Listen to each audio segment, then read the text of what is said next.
Hi, I'm Chang Fan, and today behind me is La Sagrada Familia of Spain, Barcelona. Did you ever hear someone say something like this? A trip to Barcelona is truly incomplete without a visit to the Sagrada Familia. Did you know that starting construction from 1882, La Sagrada Familia has not been finished yet, even after 140 years? How can a big church that is still under construction still attract thousands of people's attention? Today, let's go to La Sagrada Familia to find out. The Sagrada Familia is the most popular place to visit in Spain. In 2005, it was added to the World Heritage List, which means it's super special and important. Guess what? This amazing church is still not finished. Construction started in 1882, and at first it was designed by an architect named Francisco de Paula de Villar. But after just 1 year, he quit.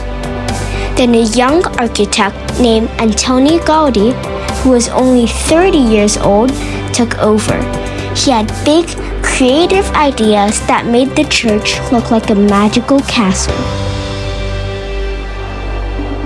Even though Antoni Gaudí wasn't the first choice for La Sagrada Familia, he worked on the project for the last 43 years of his life. When he died, he was buried in the crypt of the tower. The Sagrada Familia is like a giant storybook made of stone. It tells the story of Jesus through its amazing carvings on the outside. The church has 3 special sides, each showing a different part of Jesus' life. The Nativity Facade, facing east, represents the birth and childhood of Jesus Christ. The Passion Facade, facing west, this one looks serious because it tells the story of Jesus' suffering. The third is the Glory Facade, facing south, the grandest one. It tells what happened after Jesus came back to life and the amazing things that followed.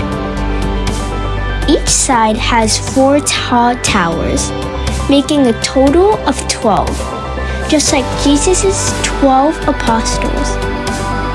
There are also 6 more super tall spires, dedicated to the 4 evangelists, Virgin Mary and Jesus Christ. The Nativity Facade and Passion Facade are almost finished, but the main entrance, called the Glory Facade, is still under construction. Once it's done, it will be the main way to enter this amazing church.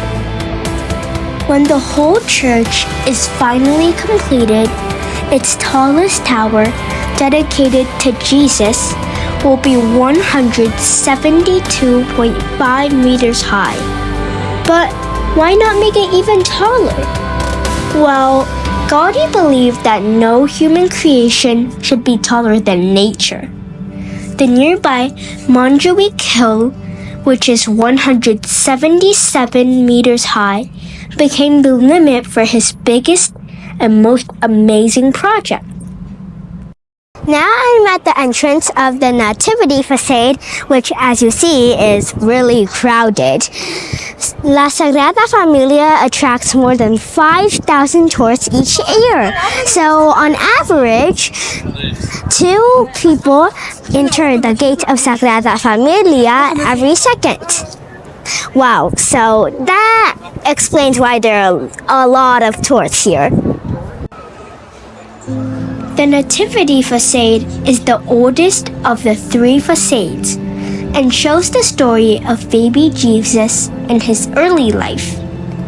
It was built from 1894 to 1930, and it's really special because it's the only part of the Sagrada Familia that Gaudí got to see finished before he passed away.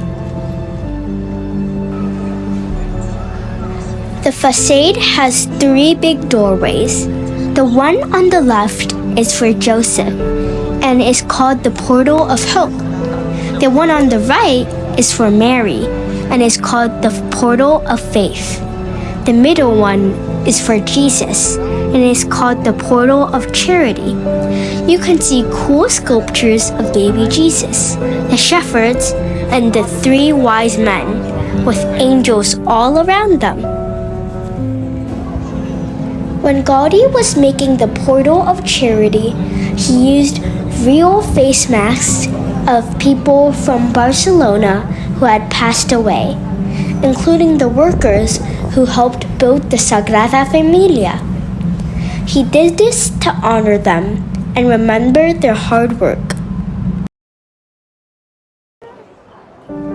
When you walk into this basilica, you'll notice that everything, like the patterns, pillars, and statues, looks super curvy and kind of wavy, like it was drawn by hand instead of being straight and perfect. Gaudi has always disliked straight lines. He said, in nature, nothing is straight.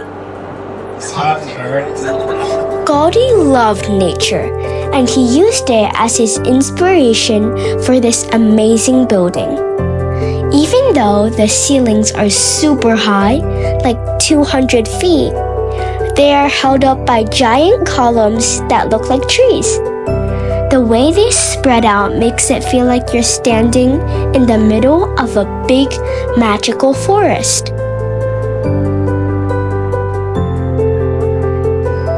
In this church, you can see lots of colorful stained glass windows. The colors were picked based on when the sunlight would shine through them. When the light comes in, the whole place glows with blues and reds, showing the birth and suffering of Jesus. It looks amazing. The Nativity and Fashion Facades aren't connected, so you have to use different entrances to get to their towers. When you buy a ticket, you have to pick which one you want to visit. Most people chose the Nativity Facade towers because Gaudi built them himself when he was alive. That makes them extra special, since they're his original work, not just someone following his designs. I'm waiting for the elevators. The top of the towers can be only accessed via elevator. 10 meters more. You will arrive to a bridge where you can have a panoramic view. After you take the elevator down, you'll need to climb some stairs until you reach a bridge behind the big cypress tree sculpture. This bridge connects your tower to the next one, which is called Simon's Tower.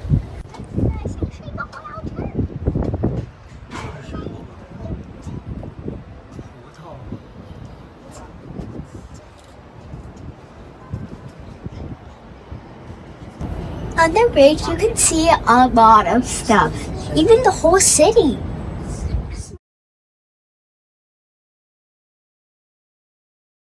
There's no observatory to look through. There's only these iron bars on the bridge, and when you're climbing the tower, you can only look through small windows, which don't have a really good view. Next, you'll go to the St. Barnabas Tower, which is the tallest spot you'll reach. It's 75 meters high. That's really high up.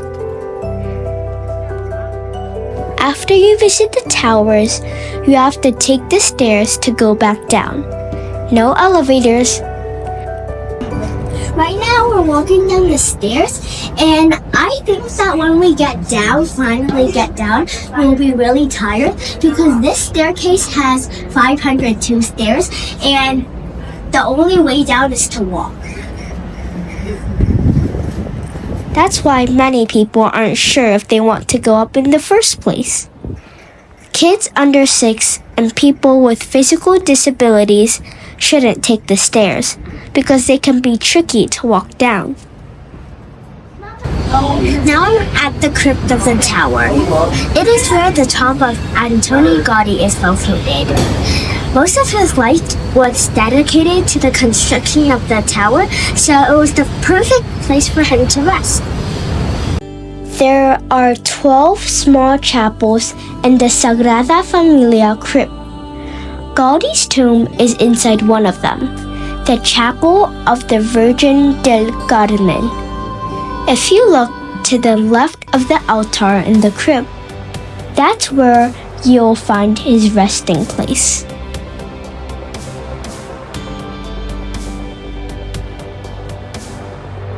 Antoni Gaudi passed away on June 10, 1926, a few days after he got hit by a tram.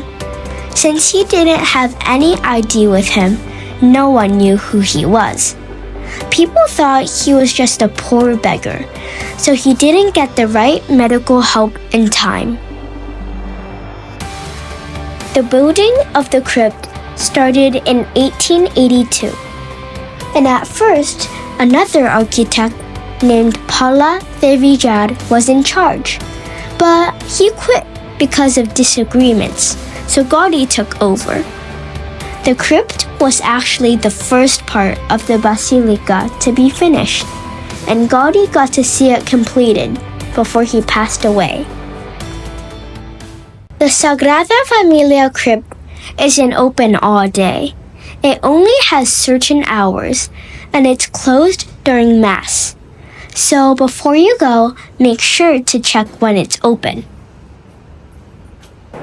Now it's time to exit the building. When you go through the hallway through the Passion Facade to exit the building, you can see a lot of artifacts Gaudi made for the cathedral as liturgy. When you walk through the big bronze door, look closely. You'll see lots of fancy writing and tiny details carved into it. When you step outside, you'll be standing under the Passion Facade. It was built between 1954 and 1976. This facade tells the story of Jesus' death and resurrection. A lot of people think it's the most famous and powerful part of the whole basilica. The Passion Facade looks totally different from the Nativity Facade. Gaudi wanted it to feel hard, bare, and like it was made of bones. And it really does.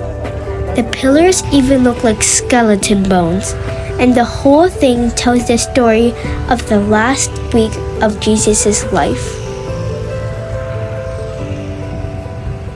The Sagrada Familia has been under construction for over 140 years, and people keep asking when it will be finally finished. But Gaudi didn't worry about that at all. He just wanted to create something amazing. When someone asked him when it would be done, he said, "My client is not in a hurry." He meant that his client was God. Although there is no exact date for the completion of La Sagrada Familia, it's estimated that it will be finished around 2026, 100 years after Gaudi's death. So we may be among the tourists who came back to see its completion by then.